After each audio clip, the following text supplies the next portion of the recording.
સુભાષનગરમાં એક સાઇટ પર બાંધકામ ચાલી રહ્યું હતું તે દરમિયાન એક લોખંડની પ્લેટ પડતા સાઇટ ઉપર 1.5 વર્ષીય બાળકીનું કરુણ મોત નીપજ્યું હતું। ઘોડદોડ રોડ વિસ્તારમાં સુભાષનગરમાં એક ગોઝારી ઘટના બની છે। સુભાષનગરમાં એક સાઇટ પર બાંધકામ ચાલી રહ્યું હતું તે દરમિયાન એક લોખંડની પ્લેટ ઉપરથી પડી હતી। તે દરમિયાન બાંધકામ સાઇટ પર શ્રમજીવી પરિવારની 1.5 વર્ષની બાળકી રમી રહી હતી ત્યારે પ્લેટ તેના ઉપર પડી હતી। સાઇટ પર પ્લેટ પડતા 1.5 વર્ષની બાળકીનું કરુણ મોત નીપજ્યું હતું। લોખંડની પ્લેટ પડતા બાળકીને ગંભીર ઇજાઓ પહોંચતા તાત્કાલિક સિવિલ હોસ્પિટલ ખાતે લાવવામાં આવી હતી, જ્યાં ફરજ પરના તબીબે તપાસી બાળકીને મૃત જાહેર કરી હતી। વાલસોઈ દીકરીનું કરુણ મોત નીપજતા પરિવાર શોકમાં ગરકાવ થઈ ગયો હતો।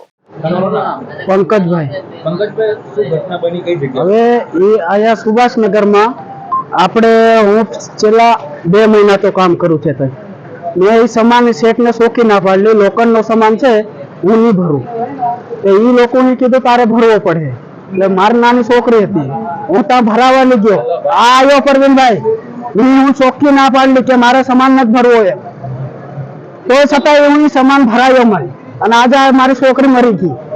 શું ઘટના બની છે સાહેબ? એ લોખંડની પ્લેટ આવે ને એ રમતેલી લોખંડની પ્લેટ એના માથે પડી ગઈ। કેટલા વર્ષની બાકી? 1.5 વર્ષ થયો। કઈ જગ્યા પર ઘટના બની? સુભાષનગર સાહેબનું નામ એ સુભાષનગર જ ગણાય। કોન્ટ્રાક્ટરનું શું નામ છે? કોન્ટ્રાક્ટરનું કલ્પેશ સાહેબ। માલિક કોણ છે? માલિક ખબર નથી। ઘટના બની ત્યારે ખાનગી હોસ્પિટલ લઈ ગયા, શું ઘટના બની? ના ડાયરેક્ટ અહીંયા જ લાયા। અહીંયા ત્યારે ડોક્ટરે શું કીધું? ડોક્ટરે ના પાડી દીધું નહીં બચે અમારથી। તમારી કોઈ બીજા સંતાન છે? ના એક જ છે સાહેબ। આ ઘટના લઈને તમારું શું કેવું છે? કોના કારણે આવી ઘટના બની છે? તમે ના પાડી સામાન? હવે એમાં કોઈ કહેવાય જેવું નથી એમ। હવે શું માનશો? હવે શું માને? Reporter Hitesh Prajapati, Janadesh news, Surat.